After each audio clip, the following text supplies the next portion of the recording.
കണ്ണൂരാണല്ലോ അങ്ങനെ വിചാരിച്ചോളൂ വിചാരിച്ചു. പക്ഷെ നോ, അങ്ങനെ ആരും ചിന്തിക്കൂല. എന്താ ഇവിടെ വന്നിക്കണേ നമ്മള്. ഹായ് ഫ്രണ്ട്സ്, അപ്പൊ ഇതൊരു Q&A വീഡിയോ കേട്ടോ. Q&A വീഡിയോന്റെ പാർട്ട് 2 കേട്ടോ. നമ്മൾ ചെയ്തത് അന്ന് നമ്മൾ കംപ്ലീറ്റ് ചെയ്തിട്ടില്ല.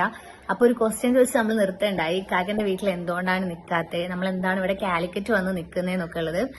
അപ്പം അതിന്റെ ആൻസർ ആണ് നമ്മൾ ഇന്നത്തെ വീഡിയോയിൽ ചെയ്യാൻ പോകുന്നത്.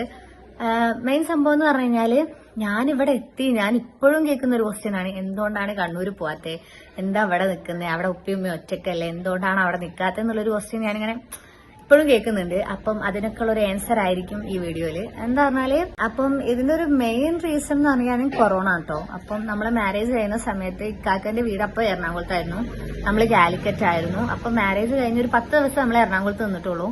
അത് കഴിഞ്ഞ് നമ്മൾ കണ്ണൂരേക്ക് പോകാണ്ടായി. അപ്പൊ ഇവര് കുറെ കാലത്തിന് ശേഷം, ഇവരെ വീട് ശരിക്കും കണ്ണൂരാണ്, കുറെ കാലത്തിന് ശേഷമാണ് കണ്ണൂർ എത്തുന്നത്. അപ്പൊ അവിടെ എത്തിയപ്പോ തന്നെ കൊറോണ. അപ്പൊ അത് ഗൾഫിലായിരുന്നു കേട്ടോ ആ ടൈമിൽ. പക്ഷെ എന്തൊക്കെയോ കാര്യം കൊണ്ട് തിരിച്ചു പോകാൻ പറ്റിയില്ല. അങ്ങനെ ഗൾഫിൽ പോകാൻ പറ്റിയില്ല. പിന്നെ നമ്മൾ ഇവിടെ തന്നെ ആയി. അങ്ങനെ നമ്മൾ പുതിയൊരു നാട്ടിലെത്തിയതാണ്. ആ ടൈമിൽ ആർക്കും പണിയില്ല. പണിയുള്ളവർക്ക് തന്നെ കൊറോണ കാരണമായിട്ട് കുറെ ലോക്ക്ഡൌണും കാര്യമൊക്കെ ഉള്ളതുകൊണ്ട് തന്നെ പണിയില്ലേനു. അപ്പൊ നമ്മൾ അവിടെ എത്തിപ്പോയപ്പോ നമ്മൾ പുതിയ ടീമാണ്. അപ്പം അങ്ങനെ ആർക്കും ആ ഒരു ടൈമിൽ പണിയും കാര്യമൊന്നും കിട്ടിയില്ല. അങ്ങനെ പോയോണ്ടിരുന്നു. അപ്പൊ അതൊരു റീസൺ ആയിട്ട് പറയാം കേട്ടോ. കാരണം ചെയ്ത പണിക്കാണെങ്കിൽ വലിയ നമുക്ക് അങ്ങോട്ട് സെറ്റ് ആവണില്ല പൈസയും കാര്യമൊന്നും. അപ്പൊ അതൊരു മെയിൻ റീസൺ ആയിരുന്നു. പിന്നെ നമ്മള് എന്താ പറയാ, 1.5 കൊല്ലം ഞാൻ അവിടെ നിന്നു കേട്ടോ. അതിനുശേഷം ലാസ്റ്റ് ആയപ്പോഴത്തേക്കും നമുക്ക് കൊറോണ വന്നു, വീട്ടിലെല്ലാവർക്കും കൊറോണ വന്നു. അങ്ങനെ നമ്മൾ ക്വാറന്റൈനിലൊക്കെ കിടന്നു. അങ്ങനെ ക്വാറന്റൈൻ ആണ്, നമ്മൾ വീട്ടിൽ തന്നെ നമ്മളെല്ലാവരും ലോക്കായി. അതിനുശേഷം കൊറോണന്റെ എന്താ പറയാ, നമ്മളെ ഇതൊക്കെ കഴിഞ്ഞ് എന്താ പറയാ ഇതെല്ലാം നെഗറ്റീവാന്ന് പറയല്ലോ കൊറോണ. അത് അറിഞ്ഞതിന് ശേഷം ഞാൻ എന്റെ വീട്ടിലോട്ട് റെസ്റ്റ് എടുക്കാൻ വേണ്ടി പോയല്ലോ. കൊറോണ കഴിഞ്ഞാൽ ഭയങ്കര ക്ഷീണമായിരിക്കും എന്നൊക്കെ പറഞ്ഞിട്ട് ഇത് കഴിഞ്ഞിട്ട് റെസ്റ്റ് എടുക്കാൻ വേണ്ടി കാലിക്കറ്റ് വന്നതാണ്. അങ്ങനെ റെസ്റ്റ് എന്ന് പറഞ്ഞ് ഇവിടെ എത്തിയതാട്ടോ. പിന്നെ ഞാൻ ഇവിടെ എത്തിയപ്പോൾ ഞാൻ പ്രഗ്നന്റ് ആണെന്ന് അറിഞ്ഞു. അങ്ങനെ നമ്മൾ പിന്നെ ഒരു 3 മാസം റെസ്റ്റ് എന്ന് പറഞ്ഞിട്ട് ഇവിടെ വന്നു. കാരണം പിന്നെ കണ്ണൂർ ലോങ് ആണല്ലോ. അങ്ങനെയൊക്കെ പറഞ്ഞ് ഇവിടെ കൂടി. പിന്നെ അവിടെ പോയിട്ടില്ല. പിന്നെ ഇവിടെ തന്നെ ലോക്കായി എന്നല്ല, ഇവിടെ തന്നെ എന്താ പറയാ, അവിടെ അങ്ങനെ നമുക്ക് റിലേറ്റീവ്സ് ഒന്നുമില്ല. കാക്കന്റെ റിലേറ്റീവ്സ് ആയാലും ഇവിടെ കാലിക്കറ്റ് ഉള്ളത്, എന്റേതും അങ്ങനെ തന്നെ ഉള്ളത്. അപ്പൊ അതുകൊണ്ട് തന്നെ നമ്മൾക്ക് അവിടെ എത്തിക്കഴിഞ്ഞാൽ പിന്നെ എന്താ പറയാ, ലോക്ക്ഡൌൺ ടൈമായിരുന്നു നമ്മളെ കല്യാണം കഴിഞ്ഞത്. അപ്പൊ നമുക്ക് തന്നെ പുറത്തു പോവാന് മാസ്ക് വെച്ചിട്ട് തന്നെ എപ്പോഴെങ്കിലൊക്കെ പോയാലായി. അങ്ങനെ നമ്മൾ ഭയങ്കരമായിട്ട് വീട്ടിൽ തന്നെ ഇങ്ങനെ ചടച്ചിരുന്നൊരു സെറ്റപ്പായിരുന്നു. റിലേറ്റീവ്സ് ഇല്ല, അങ്ങനത്തെ ഒക്കെ ഒരു ഇതിൽ ഇരുന്നപ്പോ നമുക്ക് ഇവിടെ കാലിക്കറ്റ് എത്തിയപ്പോ എന്തോ പെരുന്നാൾ പോലെ.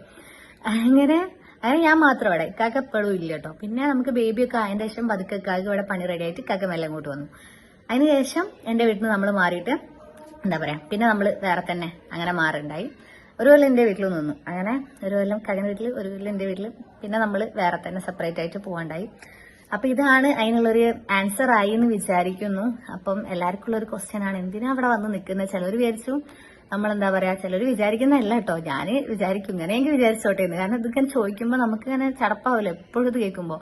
അപ്പൊ ഞാൻ വിചാരിക്കും, കണ്ണൂർ എന്നൊക്കെ പറഞ്ഞാല് പെണ്ണുങ്ങളെ വീട്ടിലാണല്ലോ, എന്ന് വെച്ചാൽ പെണ്ണുങ്ങളെ വീട്ടിലാണ് നിൽക്കുക. അല്ലാണ്ട് ചെക്കന്റെ വീട്ടിലോട്ട് പിന്നെ കല്യാണം കഴിഞ്ഞാൽ പോയി നിൽക്കണം, അങ്ങനത്തെ ഒരു സിസ്റ്റം ഇല്ല കേട്ടോ.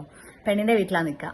അപ്പൊ ഞാൻ വിചാരിച്ചു നമ്മള് കണ്ണൂരാണല്ലോ അങ്ങനെ വിചാരിച്ചോളൂ വിചാരിച്ചു. പക്ഷെ നോ, അങ്ങനെ ആരും ചിന്തിക്കൂല. എന്താ ഇവിടെ വന്നിക്കണേ, നമ്മള് പിന്നെ കാലിക്കറ്റാണ്. ഇവിടെ കുറ്റിച്ചിറ ഏരിയയിൽ മാത്രമേ ഉള്ളൂ പെണ്ണിന്റെ വീട്ടിൽ നിൽക്കല്. ബാക്കി എല്ലാവരും ചെക്കന്റെ വീട്ടിൽ നിൽക്കുന്നതുകൊണ്ട് തന്നെ ഈ ഒരു ചോദ്യം എപ്പോഴും വരുന്നതാണ്. അപ്പൊ അതിനുള്ളൊരു ആൻസർ ആയി എന്ന് വിചാരിക്കുന്നു. ആൻഡ് നെക്സ്റ്റ് ക്വസ്റ്റ്യൻ എന്താ പറയാ, ഒരു മിനിറ്റ്. നെക്സ്റ്റ് ക്വസ്റ്റ്യൻ പിന്നെന്താണ്, നമ്മള് വീഡിയോന്റെ ക്ലാരിറ്റി, അതെപ്പോഴും എല്ലാവരും പറയുന്ന കേട്ടോ. നമ്മളെ വീഡിയോക്ക് തീരെ ക്ലാരിറ്റി ഇല്ല, അങ്ങനത്തെ സീന്. ഞാൻ ഐഫോണിലാണ് വീഡിയോ ഒക്കെ എടുക്കുന്നത്. ഐഫോൺ വലിയ ക്ലാരിറ്റി ഇല്ല തോന്നുന്നു, ആരും തോന്നും. ഇതിലെടുത്ത് കഴിഞ്ഞിട്ട് എന്റെ ഫോണിലേക്ക് എഡിറ്റ് ചെയ്യാൻ വേണ്ടി സെൻഡ് ചെയ്യുമ്പോഴാണ് ക്ലാരിറ്റിന്റെ പ്രശ്നം വരുന്നത്.